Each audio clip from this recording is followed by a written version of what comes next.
Bismillahirrahmanirrahim. Ini sabar. Babul sabri sudah selesai. Kemudian kita lanjutkan dengan babul muraqabah. Babul sabri selesai. Kemudian kita lanjutkan dengan babul muraqabah. Apa muraqabah itu? Ya.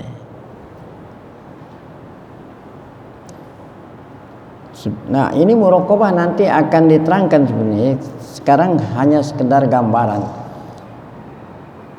Muraqabah artinya hati ya, atau diri kita ini harus merasa selalu dilihat itu ya.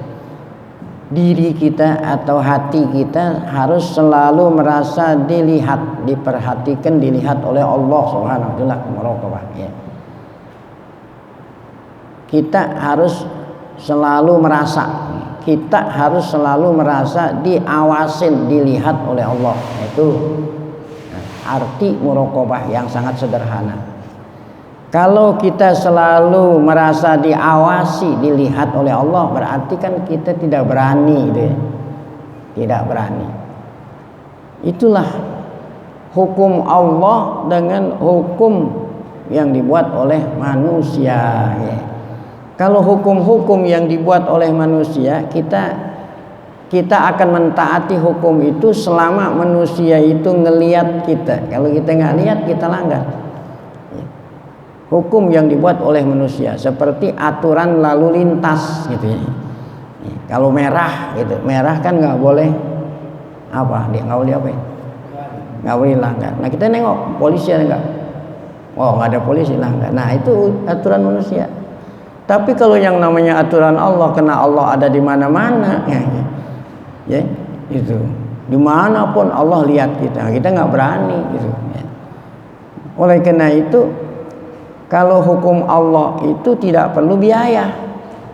Hukum Allah tidak perlu biaya agar supaya orang atau hamba Allah mentaati hukum nggak perlu biaya. Kenapa? Karena setiap kita itu merasa diawasi sama. Tapi kalau hukum manusia perlu biaya. Apa itu biaya? Polisi yang jagain gitu. Ya kalau ada polisi baru nah itu. Jadi kalau kita pakai polisi kan harus gaji polisi ya. Berarti pakai biaya. Tapi kalau hukum Allah, seandainya hukum Allah diterapkan di muka bumi, nggak perlu biaya. Kenapa? Karena manusia ya, selalu merasa diawasi sama Allah. Tapi kalau hukum manusia mesti ada yang jagain.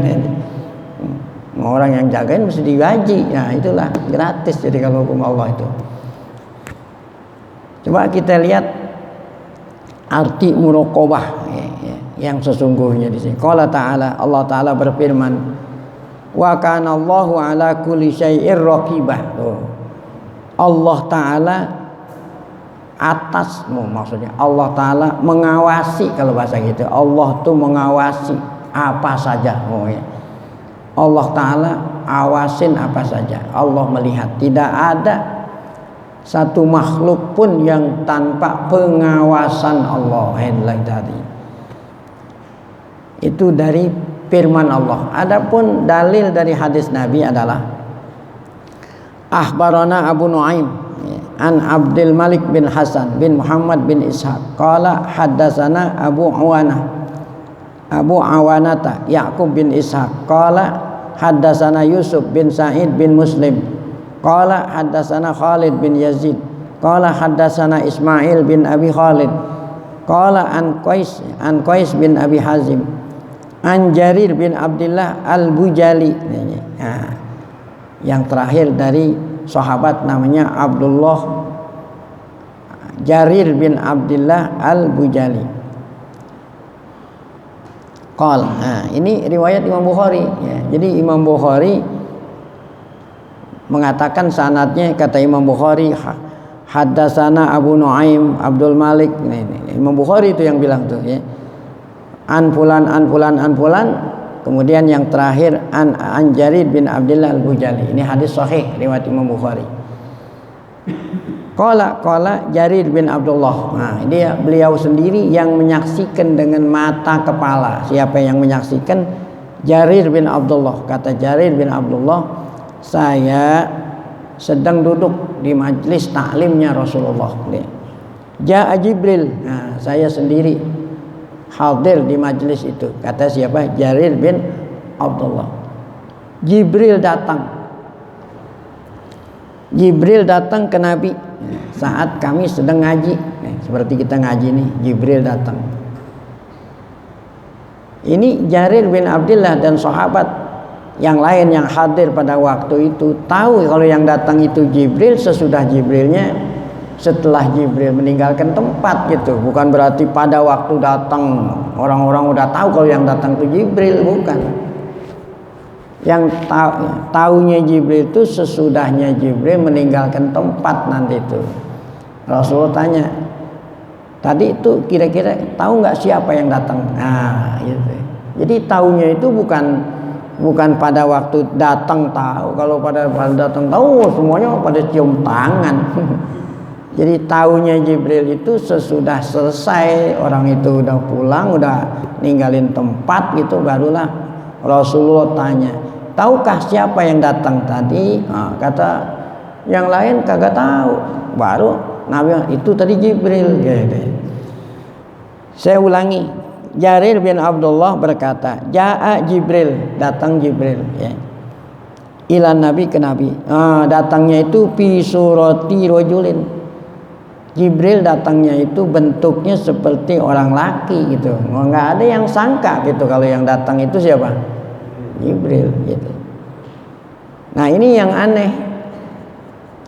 Walaupun dilihat oleh sahabat seperti orang laki, aneh gitu. Apa itu anehnya? Anehnya pakaiannya rapi.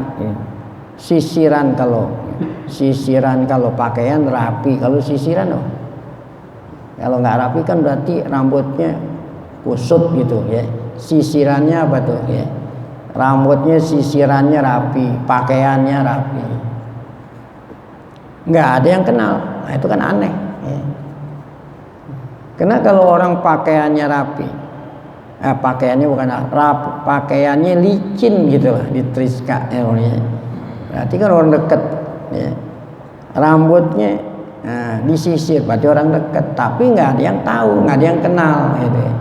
Mau dibilang itu orang jauh, kalau orang jauh kan apa? Rambutnya kusut, nah apalagi pakaiannya apa? Lecek, nah gitu kan gitu ya. Bantuin saya dong supaya cepat gitu. Kalau orang jauh tandanya apa? Pakaiannya lecek, rambutnya apa? Kusut. Itu tandanya kalau yang datang itu orang. Kalau seandainya pakaiannya triskaan, ya, rambutnya tersisir rapi, berarti apa? Orang dekat. Nah, gitu. Mau dibilang orang dekat nggak ada yang kenal gitu. Mau dibilang orang jauh, tanda-tanda bahwa dia dari jauh nggak ada tandanya. Ya, itu kan aneh. Ya. Makanya saat datang ini sahabat bertanya-tanya siapa itu ya? Tahu-taunya setelahnya udah selesai baru dikasih tahu oleh Rasul. Yang datang itu apa? Jibril. Baik. Saat dia datang langsung menghadap Nabi, langsung duduk di depan Nabi. Orang-orang pada nggak ada yang berani deketin Nabi. Langsung dia datang dari luar, langsung menghadap di muka Nabi. Itu yang membuat orang lagi heran. Kok nih orang baru kenal langsung berani ngadep Nabi, sedangkan kita aja yang sudah selalu ngaji sama Nabi nggak berani deket. Itu kan aneh lagi tuh. Langsung dia nanya, ya Muhammad, mal iman? Apa itu iman? Nah, ini heran lagi orang kok nanya iman. Nabi menjawab, antuk mina. Kalau Nabi sih tahu, kalau itu Jibril tahu, cuman Nabi diem aja, nggak kasih tahu yang lain. Nabi menjawab, iman antuk mina billah wa malaikatihi wa kutubihi wa rusulihi wal qadari khairihi wa syarrih. Biasa itu rukun iman ada 6 kata Nabi ya. Yang terakhir adalah iman dengan qadar Allah, khairihi wa syarrihi wa khulwihi wa murrihi. Takdir Allah yang baik, yang tidak baik kita iman. Khulwi artinya yang manis dan yang pahit, itu kita iman. Qala sodakta. Nah ini lagi heran lagi. Orang tadi setelah nanya Nabi jawab mengatakan benar engkau. Heran nggak? Kalau orang nanya tujuannya ingin tahu gitu. Nah, nggak mungkin dibilang sodakta, ya. Kalau orang nanya setelah dijawab dibilang benar engkau, berarti nanya atau nguji? Nguji.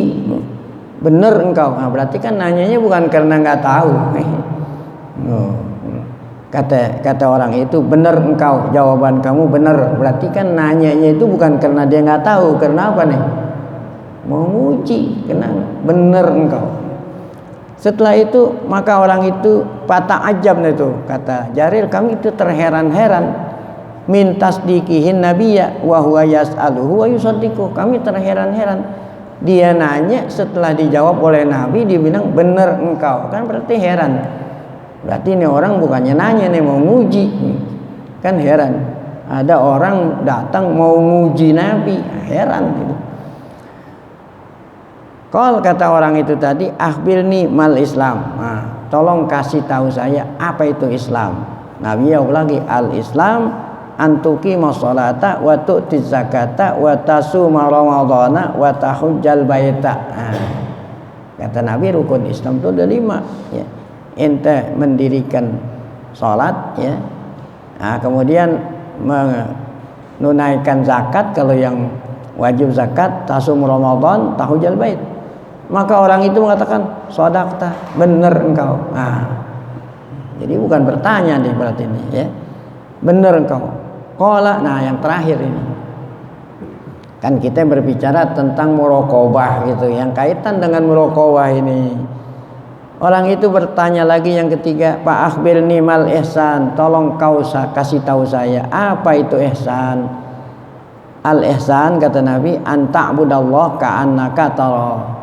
Ihsan itu kau ya, mengabdi sama Allah, taat sama Allah, seakan-akan kau melihat Allah. Masya Allah, ini namanya maqam musyahadah.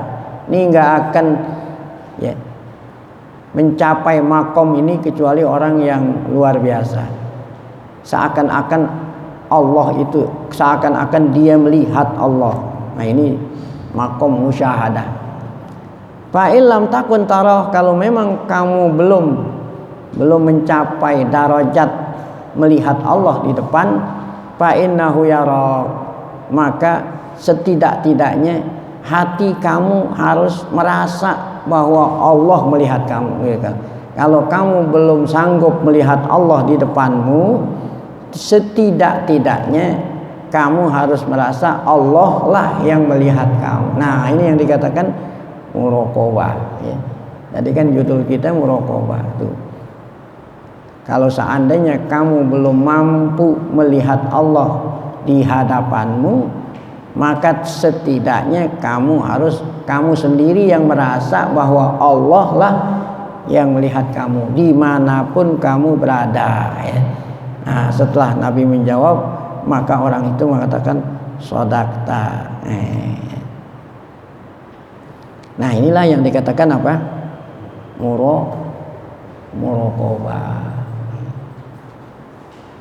Nah ini kita muraqabah aja belum. Nah, apalagi apa? Musyahadah. Buktinya apa? Buktinya banyak sekali larangan-larangan Allah yang kita langgar. Nah, ya. Saat kita melanggar larangan Allah, saat itu kita apa? Tidak merasa kalau Allah mengawasi. Kalau seandainya kita merasa Allah awasi, kita nggak berani. Contoh, ada mandor, ada tukang gitu. Ada mandor, ada tukang. Jadi kalau tukang diawasi, kalau tukang itu tukang merasa diawasi oleh mandor gitu, berani nggak itu tukang macam-macam? Ngerokok aja juga ya. Dia nggak berani sambil kerja ngerokok gitu. Kalau dia merasa bahwa sedang kerja, dia apa? Diawasi oleh atasan lah gitu, oleh atasan. Ada polisi. Kalau polisi kan taatnya sama komandan gitu ya. Kalau polisi saat dia bertugas merasa dilihat oleh komandannya itu, dia nggak berani. Bahkan kalau seandainya dia lagi baris ini polisi, komandannya ada di depan, ya. Ada nyamuk juga nggak berani tampar gitu. Berani nggak itu? Ada polisi, depannya ada komandannya, ada yang gitu, nggak ditahan aja. Gitu. Nah itu ya kira-kira contoh seperti itu. Inilah namanya maqam muraqabah. Adapun muraqabah arti secara luas insyaallah akan kita lanjutkan pada pengajian akan datang. Qala Syekh rahimahullah. Baik. Sebelum kita baca zikrul tauhid, mari sama-sama kita baca suratul Fatihah. Semoga berkah Fatihah. Allah Subhanahu wa taala berikan kita panjang umur dalam keadaan sehat afiat, selalu dapat taufik hidayah, tetap iman saat kita dipanggil oleh Allah Subhanahu wa taala dalam keadaan husnul khatimah. Fatihah. A'udzubillahi minasyaitonir rajim. Bismillahirrahmanirrahim. Alhamdulillahirabbil alamin. Ar-Rahmanir-Rahim. Maliki yaumiddin. Iyyaka na'budu wa iyyaka nasta'in. Ihdinas siratal mustaqim. Siratal ladzina an'amta 'alaihim ghairil maghdubi 'alaihim waladdallin.